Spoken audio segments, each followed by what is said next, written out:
एक बार फिर से आप सभी लोगों के सामने हाजिर हूं एक बहुत ही इंपॉर्टेंट तथ्य पे बात करने के लिए जो हम सबके लाइफ में बहुत जरूरी है। सिर्फ कोर्स ही करते रहना है या उससे कुछ अब आउटपुट लेने का भी टाइम आ गया है ना? तो मेरे हिसाब से जितना कोर्स हमने एक्सेल और एडवांस एक्सेल में किया है वो मोर देन सफिशिएंट है एंट्री लेने के लिए, या ऑलरेडी जो लोग इंडस्ट्री में हैं वो लोग सिर्फ एडवांस एक्सेल करके भी बहुत अच्छे पैकेज पे हैं। ऐसा नहीं है कि एडवांस एक्सेल से सिर्फ 10,000, 12,000, 15,000 ही कमाया जा सकता है। इवन आप लोगों को कई सारे ऐसे एग्जांपल मिल जाएंगे जिनका एक्सेल, एडवांस एक्सेल और रिपोर्टिंग वाला हिस्सा जो है स्ट्रांग है और वो इसी इंडस्ट्री में रहते हुए अच्छा पैकेज मतलब महीने का 50,000 तक भी कमा रहे हैं। तो कोई भी अगर टूल्स है या टेक्नोलॉजी है, अगर उसमें आप सबसे बेहतर हैं तो सैलरी नो बार। क्लियर है? सैलरी नो बार। अब आज का वीडियो बनाने का मकसद सिर्फ इतना है मेरा कि मैं ये मान के चल रहा हूं थोड़ी देर के लिए कि आप में से कई लोग, मैक्सिमम लोग या तो जॉब में हैं, उनके लिए भी, और जो जॉब की तलाश में हैं उन दोनों के लिए भी खुद को अपडेट करते रहना बहुत ही जरूरी है। और ये कैसे पता चलेगा कि अपडेट करना जरूरी है? उस सीवी को एक बार अपडेट करने के बाद जो दोबारा अपडेट कर रहे हो उसमें आपने नया टेक्नोलॉजी, नया टूल क्या ऐड किया। मैं आज क्या करूंगा, आप लोगों के सामने कुछ सीवीज के सैंपल रखता हूं, फ्रेशर कैंडिडेट और एक्सपीरियंस कैंडिडेट। जो लोग एक्सपीरियंस हैं वो भी इसमें से कुछ इनपुट्स लेके आप अपने अकॉर्डिंग चीजों को अपडेट कर सकते हो, अपने सीवीज में वो नई चीजें ऐड कर सकते हो। साथ के साथ जो लोग फ्रेशर हैं और मुझसे कोर्स कर रहे हैं, अब आप लोगों का काम क्या हो गया, मार्केट में धक्के खाने के लिए तैयार। इतना टॉपिक आप लोगों ने पढ़ लिया है कि कहीं भी आज एमआईएस एग्जीक्यूटिव, आज ऑफिस असिस्टेंट अगर आप अप्लाई करते हो तो इतना एक्सेल आपको आने लगा होगा। मैं ऐसा उम्मीद करता हूं कि अब आप इंटरव्यू टेबल पे बैठने लायक हो गए हो, आप तैयार हो। तो आज मैं आप लोगों का सीवी बनवाता हूं। सीवी बनाइए और जितने भी पोर्टल्स हैं आप हर जगह अपडेट करना स्टार्ट कीजिए। मैं जानता हूं बहुत सारे जगह से ओपनिंग आपके पास आती होगी, उसमें से 80% जो है वो फेक ओपनिंग आती है। किसी कंसल्टेंट का कॉल, वो जो कॉल आया वो पहले फोन किया और बोला कि सर 500 रुपए ट्रांसफर कर दीजिए या 500 रुपए आपका रजिस्ट्रेशन फीस जमा कर दीजिए, तब हम आपका सीवी आगे फॉरवर्ड करेंगे। मैं सीधे सीधे आप लोगों से एक बात बताना चाहता हूं और एक गुजारिश है आप लोगों से कि अगर घर से जॉब ढूंढने के लिए निकले हैं तो पैसा कमाने के लिए निकले हैं या पैसा गंवाने के लिए निकले हैं, पहले डिसाइड कर लीजिए। अगर कमाने के लिए निकले हैं तो तुम दोगे या मैं दूं? तुम दोगे।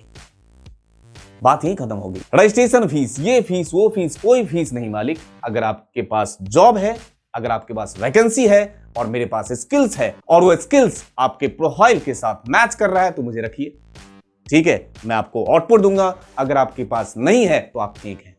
तो मैं चलता हूं, आपको कुछ सीवीज का फॉर्मेट दिखा रहा हूं, लेकिन आपको पहले एक बात बता देना चाहता हूं कि सीवी बनाने का कोई पैमाना नहीं है, कोई फिक्स पैमाना नहीं है कि भाई सीवी ऐसे ही बनेगा, ऐसा कुछ नहीं होता है। आप सीवी के जरिए सिर्फ अपनी बातें, अपना एजुकेशनल क्वालिफिकेशन, अपना प्रोफेशनल क्वालिफिकेशन आप सामने वाले को एक ब्रीफ देना चाहते हैं, इतना ही तो रोल होता है सीवी। तो इसका कोई फिक्स पैमाना नहीं है। साथ के साथ मैं जो सीवी का फॉर्मेट दे रहा हूं ये फॉर्मेट है, मतलब ऐसा नहीं कि आलसीपन में पता चला वही सर ने सीवी तो दिया, बढ़िया ही बनाया होगा, अरे मेरा सीवी नहीं, किसी स्टूडेंट का ही सीवी कॉपी करके दे रहा हूं, ठीक है। तो पता चला उस आलस के चक्कर में सिर्फ नाम, एड्रेस और कॉन्टैक्ट नंबर बदल दिया, हो गया काम आपका। तो अपने आलस में आके यही सेम सीवी में नाम चेंज करके सब जगह सबमिट मत करना स्टार्ट कर देना। पता चला यही सेम फॉर्मेट इंडिया के हर एक कोने में पहुंच गया और जब किसी के पास सीवी गया तो कह रहा है ये कहां से डाउनलोड किया हुआ है। ऐसा नहीं करिएगा। आपको इसमें से कंटेंट उठाना है जो आपके मतलब का है, जो आपके स्किल से मैच करता है, बस। उसके अलावा आपको बनाना अपने हिसाब से। ये मैं आपको एज ए हेल्पर कॉलम लेते हैं ना, बस उतना ही role as a helper column दे रहा हूं, ठीक है। बस इसमें से कंटेंट अपने मतलब की चीजें निकालिए और उसको अपना सीवी बना के और जगह जगह अपडेट करना स्टार्ट हो गया टाइम आप। बहुत बढ़िया।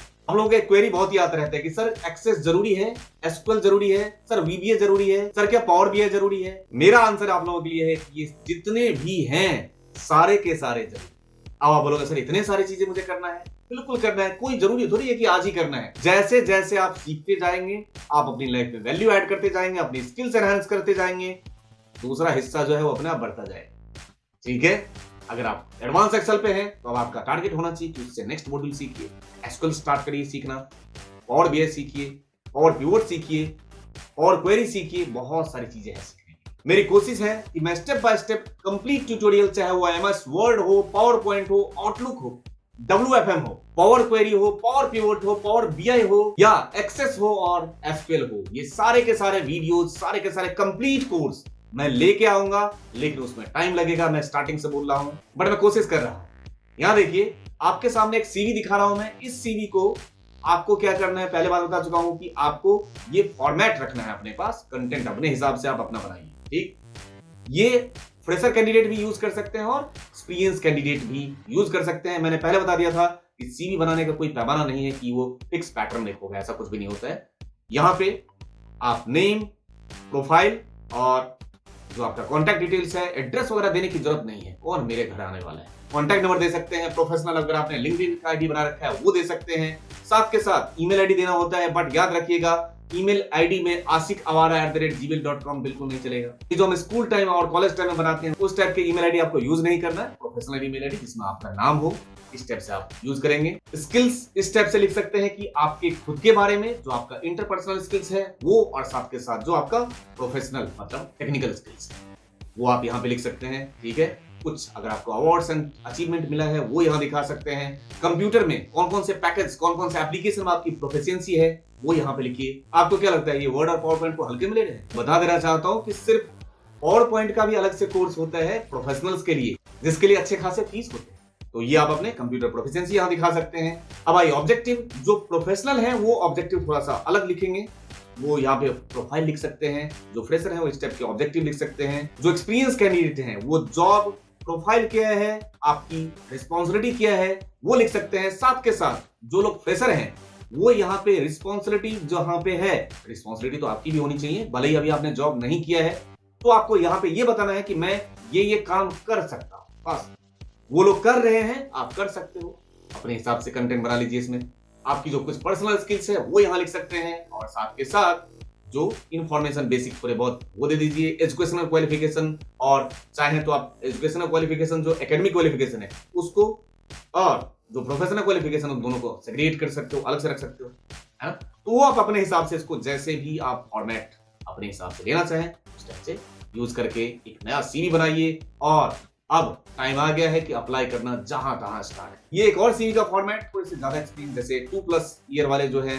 इस टाइप से थोड़े से और डिटेल में अपने प्रोफाइल समरी लिख सकते हैं। इस टाइप से वर्क एक्सपीरियंस कितना है, किस टाइप की आपकी जो है की रिजल्ट एरियाज रहा है वो लिख सकते हैं। आज प्रोफाइल में सारा सर्टिफिकेशन क्या आपने कर रखा है, ये जैसे आपकी है डिटेल्स उस तरीके से आप बना सकते हैं। साथ के साथ अगर 4 साल 5 साल का आपका एक्सपीरियंस है तो जो आपका प्रोफेशनल स्नैपशॉट है उसको और डिटेल में लिख सकते हैं, जिस तरीके से हमने डिस्क्राइब कर रखा है इसमें। इस तरीके से अपने मतलब की चीजें आप यहाँ पे जो आपने एक्चुअल में अचीव किया है वो सारी चीजें यहाँ पे प्रोफेशनल स्नैपशॉट में लिखने के साथ साथ ही इस तरीके से इस प्रोफेशनल स्नैपशॉट को लिखने के बाद जो आपका एरिया ऑफ एक्सपर्टीज है वो आप लिख सकते हैं इस तरीके से, जैसे भाई एनालिसिस एंड एमआईएस रिपोर्टिंग में आपने क्या क्या किया हुआ है या आप क्या क्या कर सकते हैं, वो सारी चीजें आप यहाँ पे लिख सकते हैं। इस काम के दौरान 4 साल 5 साल से आप इंडस्ट्री में हैं तो कुछ प्रोजेक्ट्स बनाए होंगे जो कि क्लाइंट के लिए बेनिफिशियल रहा होगा, वो प्रोजेक्ट का कुछ नाम रखिए। और इस टेक्नोलॉजी को यूज करते हुए आपने बनाया था उसका डिस्क्रिप्शन लिखिए कि मैंने इस प्रोजेक्ट पे काम किया हुआ है डिटेल में, जिससे कि सामने वाले को लगे कि हाँ ये VBA या SQL या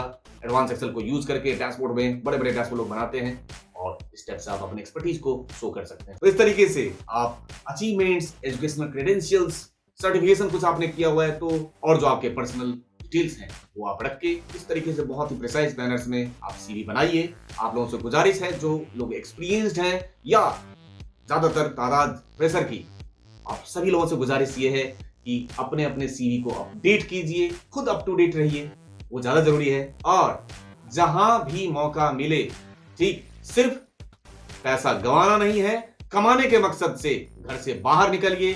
10 जगह अप्लाई करेंगे तो सारे के सारे फेक थोड़ी निकलेंगे, 1-2 जेन्युइन भी निकलेंगे। इसी उम्मीद के साथ कि जो पढ़ाई हमारा चल रहा है उसमें तो पर डे कुछ ना कुछ हम ऐड करते जा रहे हैं, बस वही चीज धीरे धीरे अपने CV में अपडेट होता जाएगा और हम लाइफ में आगे बढ़ते जाएंगे। अब आप लोगों से मिलता हूं नेक्स्ट करियर गाइड वीडियो में बहुत जल्द किसी वैल्यू एडेड टॉपिक के साथ। Thank you very much for your love and support to the channel. Thank you.